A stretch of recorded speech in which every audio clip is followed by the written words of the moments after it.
Good afternoon. This is Mr. Pierce. This is Lesson 15 of Module 1. In this lesson, the kids are making the connection between the standard algorithm and the model. In the first example, we see 5/10 divided by 2.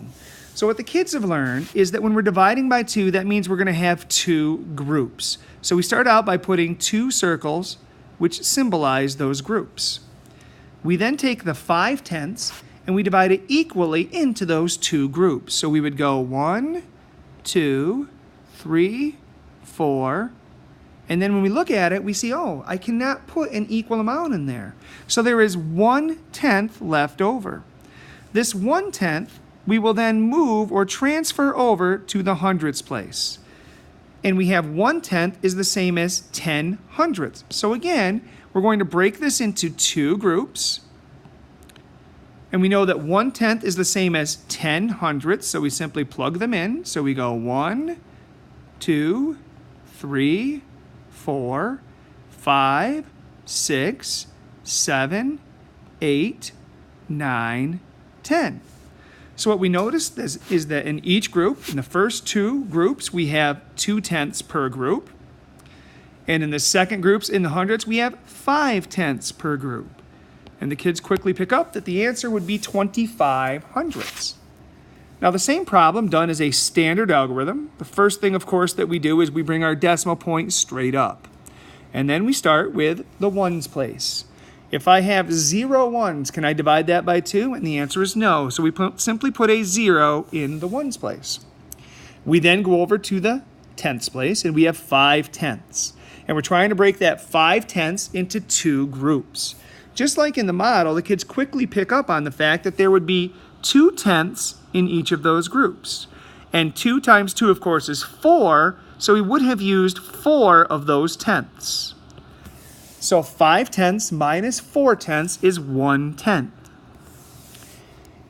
In the model, we said that 1/10 was the same as 10 hundredths. So now what we would have the kids do is simply put a 0 in the hundredths place, and now they can bring that 0 down. And they say, gee, if I have 10 hundredths and I want to break it into two groups, there would have to be 5 hundredths in each of those groups. Okay? So when we look at it, the two answers match. In the second problem, we see 5 7/10 divided by 4. So again, we are breaking them into four groups. So I'm going to start in the ones place by putting 4 circles, symbolizing the 4 groups. And I'm going to do the same in the tenths place. We now divide by 4. So if I have 4 divided into 5, or 5 ones divided by 4, I simply go and I'm going to plug the 5 ones in. So 1, 2, 3, 4. And the kids realize that I'm going to have 1 whole left over. Now that 1 whole, they realize, is the same as 10/10. But I already have 7/10. That makes a total of 17/10. So we break them up evenly again. We go 1, 2, 3, 4, 5, 6, 7, 8, 9, 10, 11, 12, 13, 14, 15, 16. So they realize that there is 1/10 left. And that 1/10 will then be the same as 10 hundredths. So we put it over in the hundredths place. And again, we're breaking it into 4 groups. So we're going to take that 1/10, okay, which is now 10 hundredths, and break it into 4 groups. So 1, 2, 3, 4, 5, 6, 7, 8. That means there are 2 hundredths left over. So we will take those 2 hundredths and we will move it over to the thousandths place. So again, we're doing 4 groups.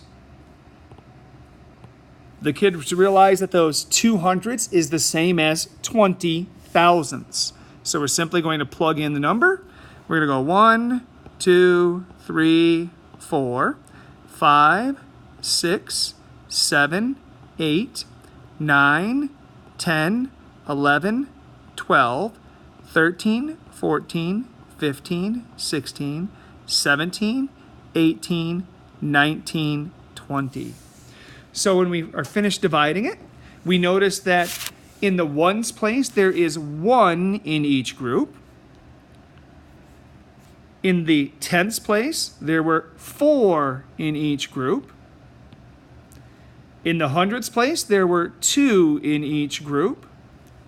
And in the thousandths place, there were 5 in each group, which made our answer 1 and 425 thousandths.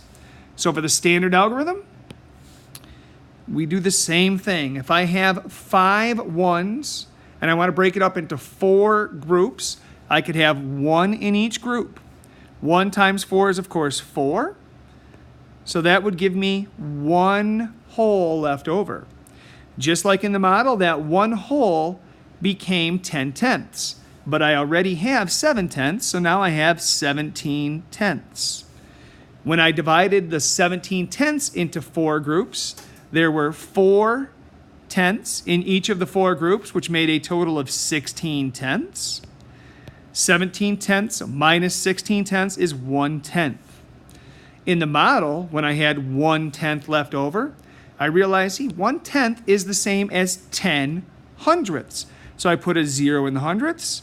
Now I can bring down that 0. If I have 10 hundredths and I'm breaking it into 4 groups, there could be 2 in each group, which would make 8 hundredths. 10 hundredths minus the 8 hundredths means there would be 2 hundredths that I did not use. Those 2 hundredths then, of course, become thousandths. So 2 hundredths is 20 thousandths. So I put a 0 in the thousandths place and bring it down. And I say, if I have 20 thousandths and I want to break them into 4 groups, there would be 5 thousandths in each group. In this lesson, the kids made the connection as to why we have to add the 0, okay, in the standard algorithm. And they've actually done a great job with it. So I'm hoping you find this useful. If your kids are having any problems, please make sure they see me. If you have any questions, please contact me. Thank you.